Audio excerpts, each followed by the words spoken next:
Hey, it's Rhonda with Blessed in the Mess.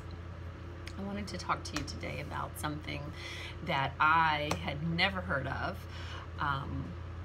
before the last couple of years, as I have studied personality disorders and have tried to come to understand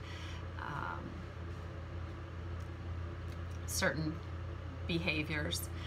And something that I had never heard of, but I had been experiencing it. I didn't really know it was a thing. It's called gaslighting, and it gets its name from, I think, some movie or something.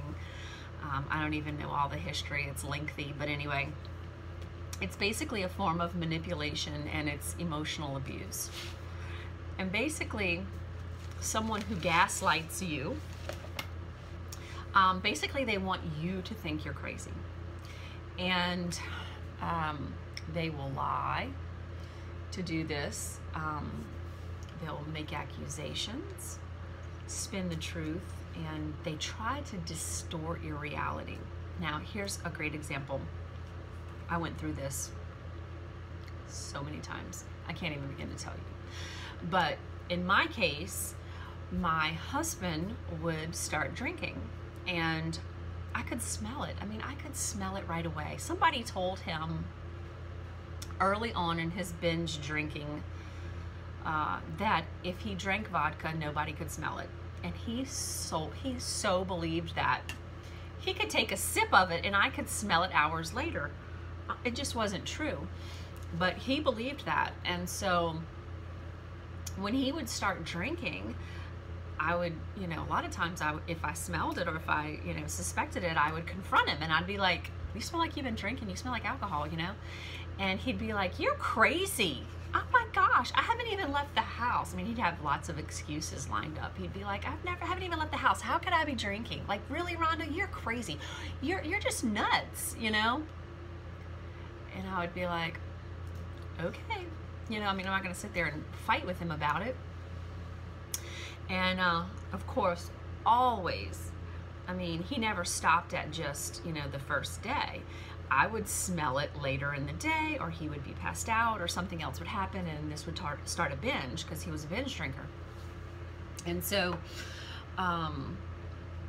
he would always start off by telling me I was crazy, to suspect it, to accuse him, and to believe that.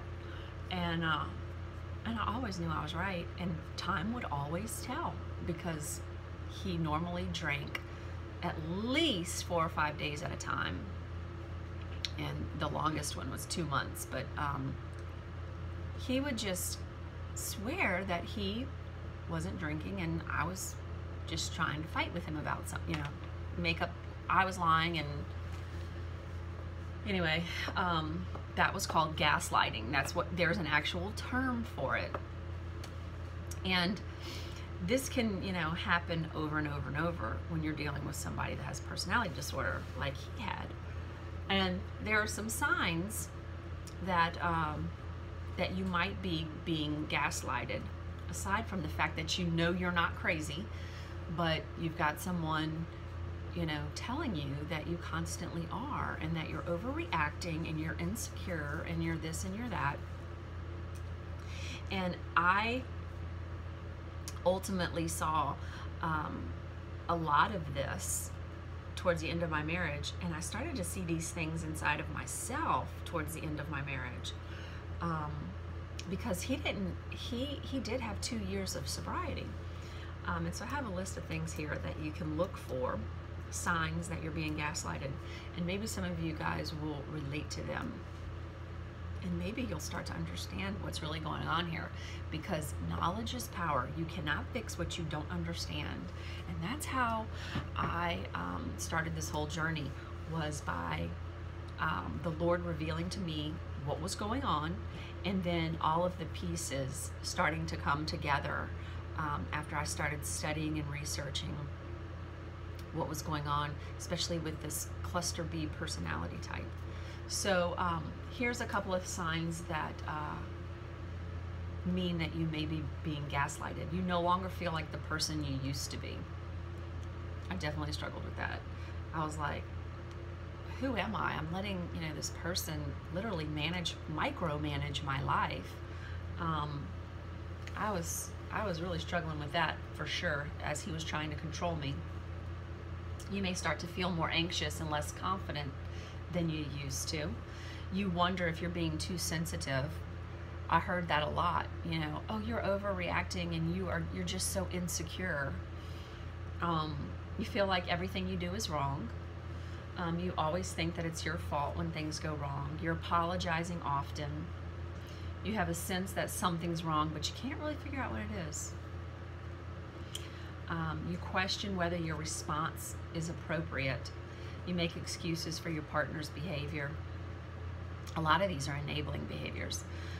So I started seeing some of this, particularly in the end, and I think as I started confronting him more and standing up for myself, I began to see some more of this behavior, and the more I saw it, the more I knew that we had serious issues going on. And it was just another form of manipulation to try to control me and to silence me, for that matter. And one thing that I struggled with over the last 2 years, until I got an answer, I kept asking the Lord, because I did not understand. I just could not understand. Was that, how do all of these people who suffer, let's say with narcissism, how do they all behave the same? Like how does a wounded child grow up and perfect gaslighting, silent treatment, triangulation, all these different things, behaviors? How in the world do they all fit in this, class of people? And I just kept struggling with that, Like, I understand that they've probably practiced some of these behaviors throughout their life, throughout, teenage years and adult years. They start practicing the silent treatment. And if it gives them what they want, if the reward for it is what they're looking for, then they learn that behavior. I get that. But it's like, how do so many people have the same characteristics? There was a piece that wasn't fitting in my puzzle. That's the best way to explain it. And I remember one day the Lord, He finally revealed it to me. He said, it's not the people, it's not the person who is narcissistic that knows all of these behaviors and exhibits them, but it's the tactic of the enemy that is within these people. And that enemy has used these behaviors since the beginning of time.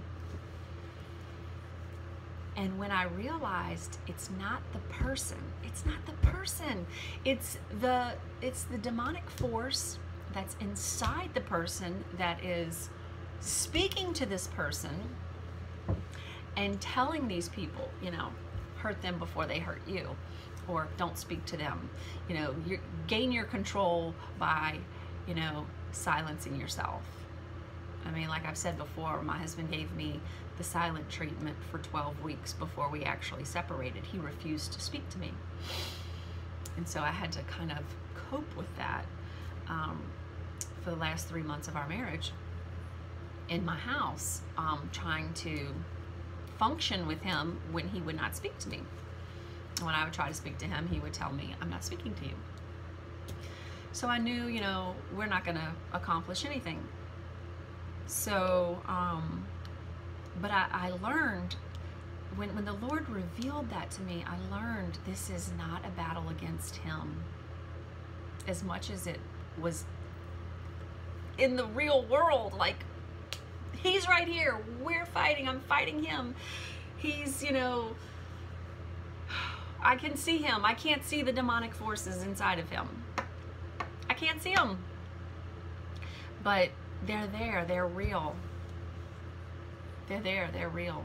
I saw them. I mean, you can see them. I could see in his eyes, especially when he was drinking, I could tell, where's my husband? That is not him. There is something else going on here, something much, much deeper going on. And when the Lord revealed that to me, that it's not, that all of these characteristics are not the person, it is the demonic force inside of them that's operating, that has manifested, that is controlling them, trying to control you, that is wreaking havoc and trying to destroy your marriage or their lives. That made all that answered my question. That clarified it.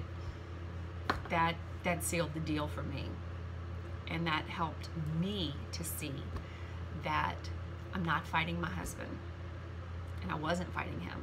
I was fighting the force that was inside of him, that was that had perfected these behaviors, you know, for centuries. And it goes all the way back, you know, to the Bible. There are stories in the Bible, you know, of this spirit controlling people, and destroying people, and destroying lives and marriages and civilizations, and I mean, just, it's crazy. But that revealed so much to me that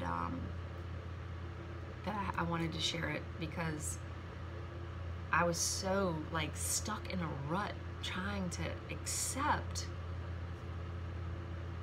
that how do all these people have the same characteristics? Like, they all have different experiences, you know. How do you learn how to triangulate? I mean, and I'll get into that another day, but flying monkeys. I've learned more terms that I'd never heard before, studying narcissism and all of the tactics that they use. It's so interesting what I didn't know. It's so interesting what I didn't know, and it's interesting what I've learned, and I hope to share it with you. I know a lot of you are struggling with some of this stuff, and you have no idea what's going on. You are clueless. You are clueless at these behaviors. And a lot of these people who struggle with this are struggling with addictions to substance abuses, but there's a lot that aren't. There's a lot of people that are not struggling with substance abuse, that have personality disorders. A lot do, but not all of them. And there's quite a few personality disorders in the cluster B. They call it the cluster B, but I see, for my particular situation, I see different behaviors in all of those disorders, and I see, yep, I dealt with that, yep, we dealt with that, yep. So it's kind of hard to pinpoint that someone is 100% of one thing when the enemy has his hands in all of that mental illness, and the enemy will use whatever it takes. He will use whatever it takes. If this, you know, behavior doesn't destroy the relationship, then they try another behavior. The silent treatment was not something my husband really ever did. Aside from when he would drink and pass out, of course I was getting the silent treatment. But the way he did in the end, he had never done that before. And I feel like the enemy will try everything. If one thing doesn't work, he'll try another. And ultimately, that is what happened in my case. So gaslighting, it's when they try to make you think you're crazy. They will say something one day and they'll tell you, I never said that. I never said that. You made that up. You're lying. No, you said it. You said it. Oftentimes, if I would get some of that from him, if I would bring it up the next day, like, well, yesterday, do you remember saying, you know, da da da da? And if he would say, no, you're crazy, I never said that, which happened a lot in the end, if I stayed consistent enough and like, no, you don't remember our conversation, I said this, and then you said, because at this point I knew what this was. I knew this type, I was studying it. I studied all of this and these behavior tactics for about 4 months before he left the house. So as he's exhibiting them, I know what they are. And I was like, no, remember yesterday you said blank. No, I didn't. Yes, you did. And then we had a conversation, and I said this, and you said that, and then I said this, and then you said that, and then you left the room, and you were mad, da, da, da, da. And then it was like, well, you know, you made me say it. And then if you stuck your guns, you stuck to your guns, and, you know, didn't sweep it under the rug and act like it didn't happen, which I did a lot early in our marriage, but if you know, stuck to it, then he would sometimes admit that he had said it, you know, oh, well, maybe I did, but, you know, or maybe you misunderstood or whatever. But it was always an intent to make me feel like I was crazy, like it didn't happen when it did. And the same thing with his drinking. You know, I'm not drinking. Are you crazy? You're crazy. Well, you know, if you just lost your job and you've been passed out on the sofa for, you know, 8 days, then you really can't tell me I'm crazy, because, you know, time will always tell. So I hope that you guys are not experiencing any of this, but if you are, there is a name for it, and it is a tactic of the enemy, and it is to manipulate you, and it is a form of abuse. So if you're dealing with it, I hope that you will study up on it, educate yourself, and not stand down against it. It is our responsibility to stand for the truth, to stand up for ourselves, to protect ourselves, and to protect other people if we can from this type of abuse. So I hope that helps. If you have any questions, and if I can help you answer them, I'd be more than happy. All that I have learned is hopefully something that I can help share it with you, and help you put the pieces of your puzzle together in your journey to figure out what this big picture is all about and what's going on if you're in a toxic relationship. In the meantime, I hope that you stay blessed in your mess, and thanks for watching. Bye.